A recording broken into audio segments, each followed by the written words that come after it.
Fala, minha galera, boa, tudo bem, tudo bom? Estamos de volta aqui no nosso canal para mais um papo reto, concreto e direto aqui comigo, André Marinho, sobre a pauta do dia, claro. Reforma tributária que foi aprovada ontem com 382 votos a favor, 118 votos contra. Com certeza uma das mais necessárias e das mais adiadas para o nosso Brasil, né? Foi aprovada ontem, em primeiro turno, pela Câmara dos Deputados lá em Brasília, na noite dessa última quinta-feira. Vocês devem ter visto toda a repercussão, especialmente nas redes sociais e especialmente, principalmente nas redes sociais, obviamente, naquela midiosfera alimentada pelo bolsonarismo, que acabou entrando em parafuso, entrou em transe e deu tilt nos caras, porque o principal alvo nesse sentido também foi o governador de São Paulo, Tarcísio, que entrou ali na alça de mira da militância raivosa, rábida, que acusou ele de apoiar o projeto, né? Mas antes da gente aprofundar no assunto de hoje aqui do nosso canal, eu preciso pedir, claro, para que vocês para tudo, deixa aquele like aqui, dá aquela moral pro bom e velho Marinho, e assim a gente vai fazer nosso vídeo chegar a mais e mais pessoas. Então garantiu o joinha, parou tudo, se inscreveu no canal, turbina na divulgação, sem moderação. Então simbora aí para eu dar o meu pitaco sobre o que tá rolando lá nesse momento, né? Inicialmente, eu acho que a gente precisa registrar, tá? Essa não é uma reforma do governo Lula. É importante sublinhar isso de cara. Eu explico por quê. O projeto estava parado no Congresso desde 2019, para começar, né? O grande idealizador do projeto que foi aprovado é o economista Bernardo Api, anotem esse nome, que está trabalhando por essa reforma pelo menos desde 2005, tá? O cara é formado pela USP, um economista e um acadêmico dos mais respeitados. Economistas geralmente são vaidosos, têm visões conflitantes, mas é um cara respeitado entre seus pares até onde a minha vista alcança, pelo que eu apurei, pelo que eu li. E o cara está tentando passar essa reforma pelo menos desde 2007, né? Ali no início do segundo mandato do Lula. E, como o mundo não gira, ele capota, ironia do destino, ele não viu o projeto ir para frente por sabotagem do próprio Lula naquela ocasião.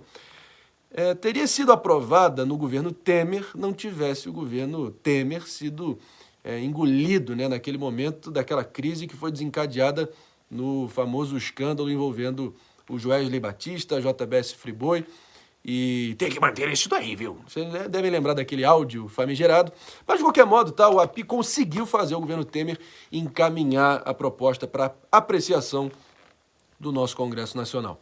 E lá ela ficou parada, mofando nas gavetas da Câmara desde 2019, quando Jair Bolsonaro assumiu a presidência, tá ok?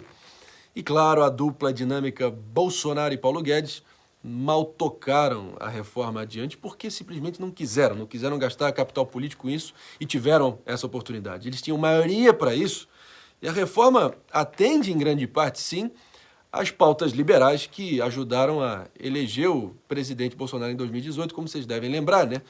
Mas acabou entregando muito pouco na prática. Mas dado o contexto, tá? Vamos falar sobre a reforma e o que ela trata, né? Afinal, a gente está falando de uma reforma que é fundamental para o nosso país, acho que tem um consenso amplo nesse sentido. A gente tem visto vários setores aí contrastantes, divergentes aí chegando a esse consenso. Afinal, a gente tem uma das maiores e mais burocratizadas cargas tributárias do país. É um sistema bizantino, dessa barafunda tributária, a palavra do dia.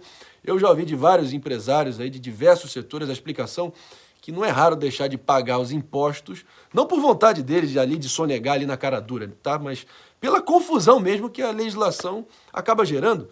As empresas simplesmente não sabem quais impostos precisa pagar e quais não. Fica naquela sopa de alfabeto tributário que não tem nenhuma clareza, né, e transparência. Então, para simplificar o sistema e baseado em modelos de países europeus, referências, além dos Estados Unidos, da Nova Zelândia, dentre outros, foi criado finalmente o IVA. Anota esse nome, o IVA, o Imposto sobre Valor Agregado, seguindo as melhores práticas internacionais, né? Isso foi visando, claro, simplificar e tornar mais transparente a nossa carga tributária.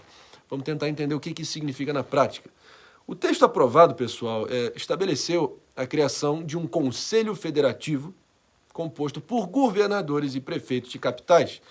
Essa reforma atinge todas as esferas de poder e isso vai impedir, claro, que o governo federal, de ocasião, centralize o debate sobre as mudanças tributárias lá em Brasília e fique com essa concentração de poder. Ou seja, para que essas mudanças de fato ocorram, saiam do papel, será necessária a maioria de votos desses membros desse conselho, assim contemplando de uma forma mais clara o federalismo, né? O peso do voto vai levar em consideração a população representada por cada prefeito e por cada governador, claro.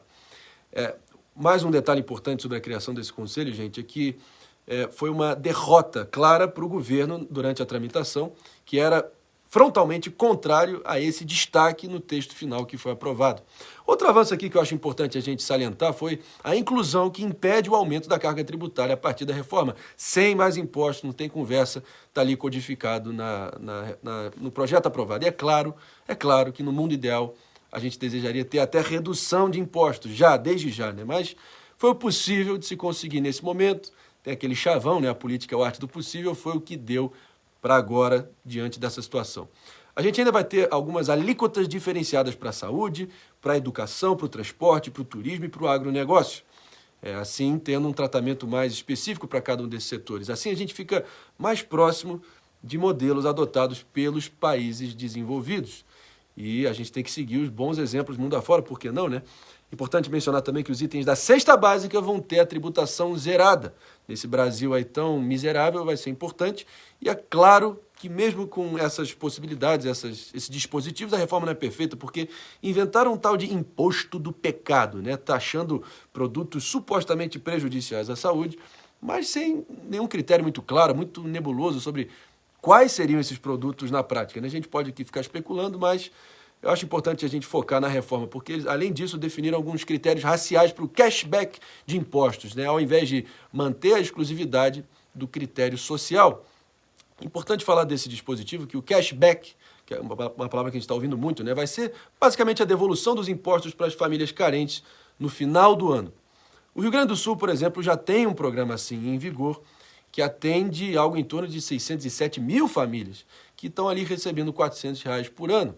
Faz toda a diferença para quem precisa. E talvez, se boa parte da direita não tivesse surtado com memes, a gente poderia ter agido para impedir pontos negativos, como alguns desses que eu acabei de citar, né? Mas a galera ali estava tão mais preocupada em acabar bombardeando aliados de primeiríssima hora, como o governador Tarcísio de Freitas, que foi o maior alvejado aí nas últimas horas. E o Tarcísio, cara, ele fez o óbvio do ponto de vista racional, tá?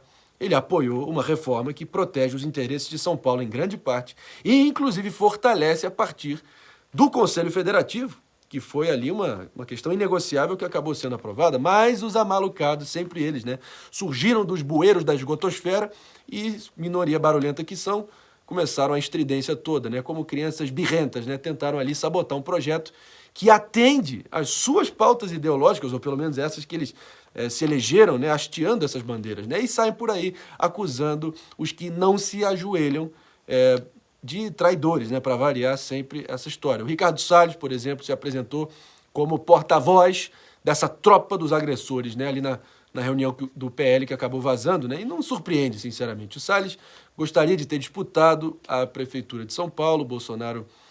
na verdade, o governo antes, né? O Bolsonaro acabou ignorando ele queria ir para o Senado e o Bolsonaro preferiu o astronauta Marcos Pontes, e agora o cara está fazendo de tudo para tentar ser o candidato da direita aqui do PL em São Paulo para a Prefeitura de São Paulo, e mais uma vez, claro, o Bolsonaro rifou o ex-ministro do Meio Ambiente, que foi muito leal a ele em grande parte, para apoiar o atual prefeito, pelo que tudo indica, o Ricardo Nunes, mais centrão impossível, mais establishment impossível, e chega a ser irônico, né? Ricardo Nunes, que é do MDB, que tem 4 ministérios no governo Lula, claro.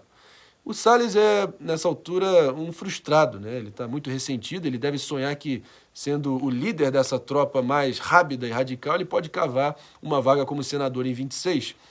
Pode ser, política tudo permite, mas pelo andar da carruagem eu tenho dificuldade de ver isso, porque euzinho aqui conheço bem a dinâmica desses ataques e desses cancelamentos vindo do bolsonarismo mais escroto, né? Eu e a minha família, como vocês lembram, passamos por uma tentativa frustrada de cancelamento, porque só é cancelado quem dá o pescoço para isso, não é o nosso caso. E em certos setores do bolsonarismo, apenas o sim, senhor, para tudo que o capitão diga é aceitável, eles não aceitam ninguém com luz própria, né? E o Salles pode ter críticas a ele, mas é um cara com conteúdo. E a realidade segue imutável no fim do dia, tá, gente? Porque, a despeito da vontade das militâncias, a bigorna da realidade sempre se impõe. E a reforma, querendo ou não, é boa para o Brasil nesse momento, é boa. E apenas radicais histéricos a sabotaram. Não à toa, né, que o outro grupo a criticar a reforma, além dos bolsonaristas, foi qual? O PSOL, claro, o PSOL.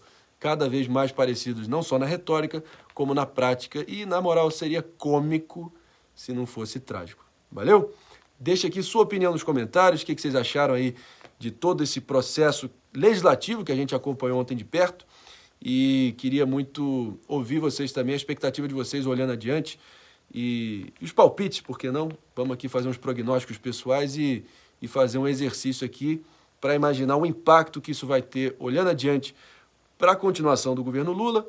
O Bolsonaro claramente sai como um dos derrotados mais claros dessa discussão toda, mas o futuro a Deus pertence. Vamos estar acompanhando aí e a gente vai estar tendo essa troca cada vez mais constante aqui no nosso canal. Essa é a minha expectativa. E aqui no André Marinho Show eu começo a conversa, mas a gente termina junto. Valeu!